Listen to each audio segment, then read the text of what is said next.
Mesdames et messieurs, bonsoir. Bienvenue à cette nouvelle édition du journal télévisé de votre chaîne privée La Sahel TV. Tout de suite, les principaux titres de cette édition.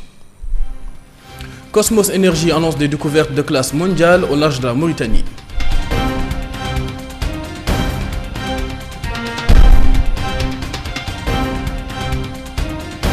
Un salon du travail pour trouver des débouchés pour les étudiants.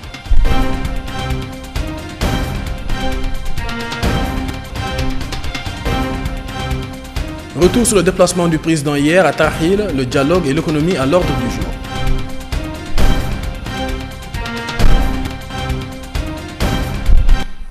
Mesdames et messieurs, bonsoir. Les forages d'évaluation effectués par Cosmos Energy dans le offshore mauritanien sont concluants selon un communiqué rendu public aujourd'hui par la société. D'importantes quantités de gaz naturel ont été détectées au niveau d'Ahmeyim 2 qui restait à confirmer. En même temps, la société a fait état de l'existence d'un important gisement à Gembel, au large du Sénégal. Ahmeyim 2 est le quatrième puits d'exploration et d'évaluation réussi dans la partie mauritanienne du bassin sénégalo-mauritanien.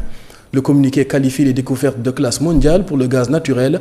L'exploration pour le pétrole est aussi envisagée dans les blocs C8, C12 et C13 pour lesquels Cosmos possède des permis.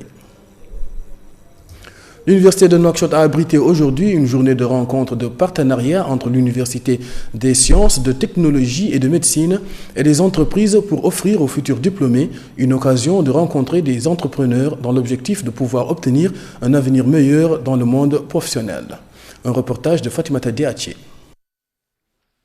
Une occasion d'évaluer le présent et de préparer l'avenir, c'est le thème de la première journée de rencontre de partenariat entre l'Université des sciences, de technologie et de médecine et des entreprises organisée par l'Université de Nouakchott avec l'appui de la coopération française, dont les champs d'intervention sont directement liés à l'offre de formation professionnelle de l'université. À cette occasion, le président de l'Université des sciences, technologie et de médecine a expliqué que cette journée sera l'occasion pour les jeunes futurs diplômés de rencontrer des entrepreneurs dans l'objectif de pouvoir obtenir des situations de mise en stage, de passer des entretiens d'embauche et de se former à l'élaboration des CV.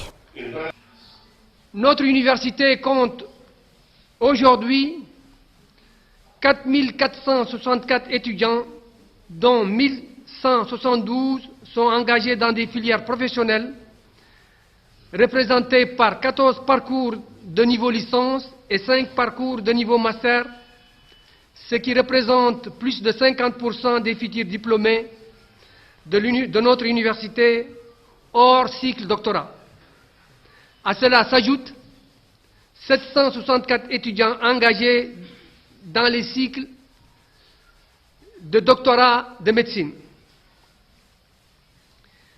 Ces effectifs sont encadrés par 228 enseignants permanents, soit un taux d'encadrement d'un enseignant pour 19 étudiants.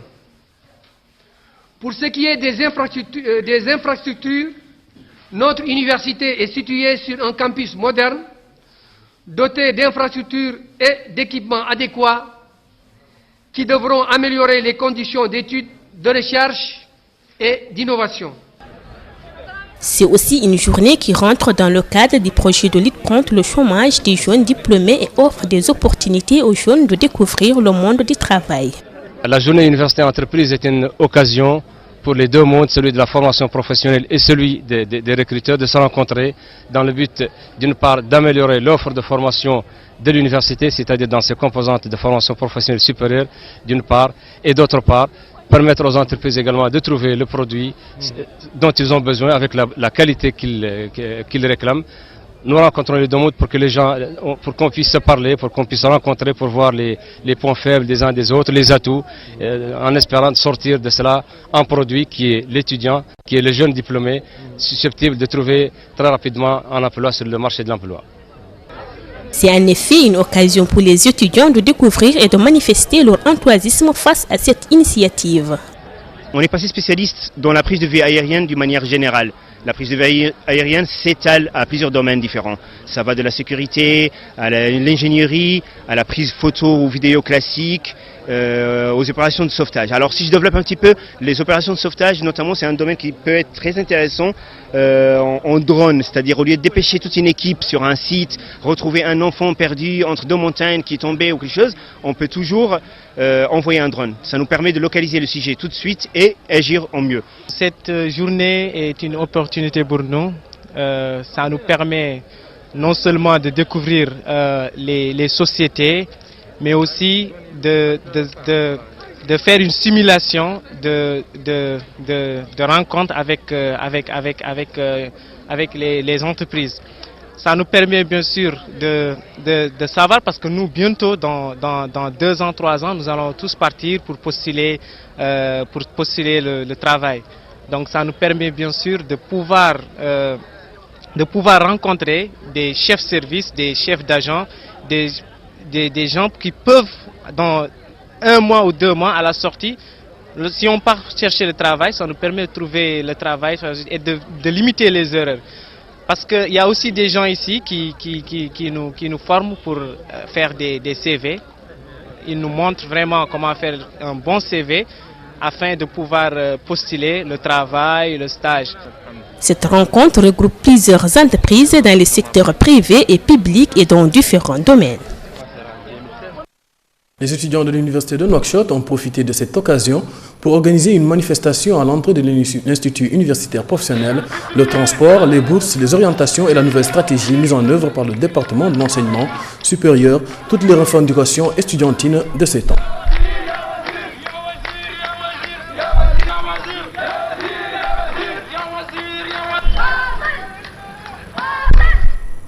À l'issue de sa visite à Tahil hier, le président Mohamed Ould Abdelaziz a répondu aux questions de la presse qui ont tourné autour du dialogue et de la crise économique.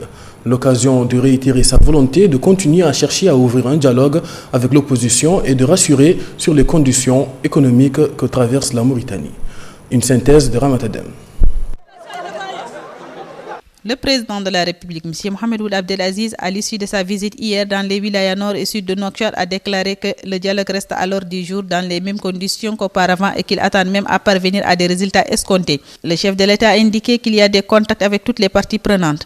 S'agissant de la situation économique, M. Mohamed Ould Abdelaziz a précisé qu'elle est excellente, bien qu'elle ne soit pas au même niveau des années précédentes en raison de la conjoncture que traverse l'économie mondiale qui connaît une crise qui influe naturellement sur n'importe quel pays, la Mauritanie comprise. Il a ajouté que la Mauritanie a relevé en temps opportun le défi lié à la répercussion de la crise. C'est ainsi que le budget de l'État n'a connu aucun déficit, ce qui a mis le pays à l'abri des répercussions négatives de la crise économique mondiale. Il a poursuivi dans les mêmes termes que les mesures prises ont englobé la contraction des dépenses et une meilleure gestion des ressources ainsi que la lutte contre la gabegie. Faisant allusion à ceux qui parlent de la crise mondiale et de ses répercussions sur tous les pays, qu'il oublie que l'origine de tout cela est la baisse vertigineuse des prix des matières premières comme le fer et l'or dont les prix ont chuté de 50%. S'agissant de la sécurité nationale et régionale, le président de la République a noté que ce projet demeure en dépit des derniers regrettables événements qui ont eu lieu en Côte d'Ivoire, avec y compris la constitution d'une force pour faire face aux différentes menaces et dangers, aider à restaurer l'ordre et lutter contre le trafic des stupéfiants, ce qui va dans l'intérêt du terrorisme. Il faut le rappeler que cette visite d'hier du président de la République rentre dans le cadre de celle qu'il a effectuée au cours des dernières semaines au niveau d'installations vitales à Nouakchott-Ouest telles que le projet de centre de cardiologie et autres. Ceci dit pour s'enquérir de la situation de ces établissements, de leur performance et pour garantir la qualité des prestations qu'elles présentent aux citoyens mauritaniens. Ils étaient 3 terroristes à avoir participé à l'attaque de Grand Bassam en Côte d'Ivoire. 2 d'entre eux appartenaient au groupe Al-Mourabitoun, dirigé par Mortar Belmortar, alias Belawar. Il s'agit de Hamza Al-Foulani et Abu Adam Al-Ansari, dont les photos viennent d'être publiées par le mouvement et reprises ici par l'agence Al-Akhbar Info. Le 3e, qui s'appelle Abdurrahman Al-Foulani, appartient lui à la Katiba Imarat As-Sahara, dirigée par Abul Hammam. On rappelle que l'attaque a fait 18 morts, dont 4 Français.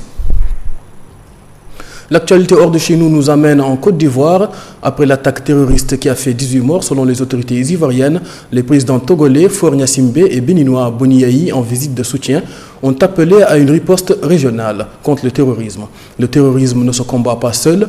Il y a des réponses nationales qui ont leur importance, mais elles doivent être complétées et amplifiées par une réponse régionale et internationale, selon le président togolais. De son côté, le président béninois Faure Gnassingbé soutient que le phénomène du terrorisme révèle de la compétence internationale. Dimanche, des hommes armés de Kalachnikov ont fait un carnage en tirant pour certains à bout, portant sur les clients de l'hôtel et sur les populations venues pour la plupart d'Abidjan profiter de la plage de la station balnéaire. Parmi les victimes, on dénombre 4 Français. Al-Qaïda au Maghreb islamique a revendiqué l'attaque, affirmant dans un communiqué lundi qu'elle était une réponse à l'opération anti-djihadiste au Sahel menée par la France, menaçant de nouveau Paris et ses alliés. En Belgique, 2 suspects sont activement recherchés par la police belge pour leur implication dans la fusillade à Forest.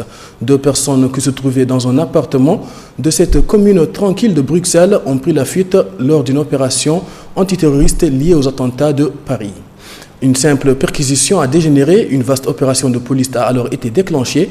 Un homme armé, un Algérien en situation irrégulière, a été abattu. La police a découvert une Kalachnikov et un ouvrage sur le salafisme à côté du cadavre du suspect, Mohamed Belkaïd, ainsi qu'un drapeau de l'État islamique selon le parquet fédéral belge. L'enquête se poursuit. 2 personnes interpellées la nuit dernière au cours d'autres perquisitions ont été relâchées dans l'après-midi après leur interrogatoire, faute de lien avec l'affaire. Voilà ce qui met fin à cette édition que j'ai eu le plaisir de vous présenter. Retour sur les principaux titres de ce journal. Cosmos Energy annonce des découvertes de classe mondiale au large de la côte mauritanienne.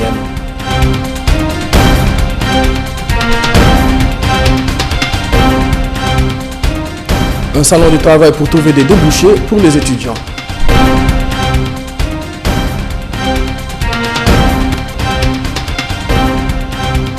Retour sur le déplacement du président hier à Tahil, le dialogue et l'économie à l'ordre du jour.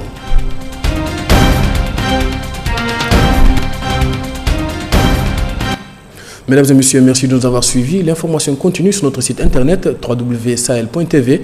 Merci à toute l'équipe technique et rédactionnelle pour la confection de ce journal. Merci et au revoir.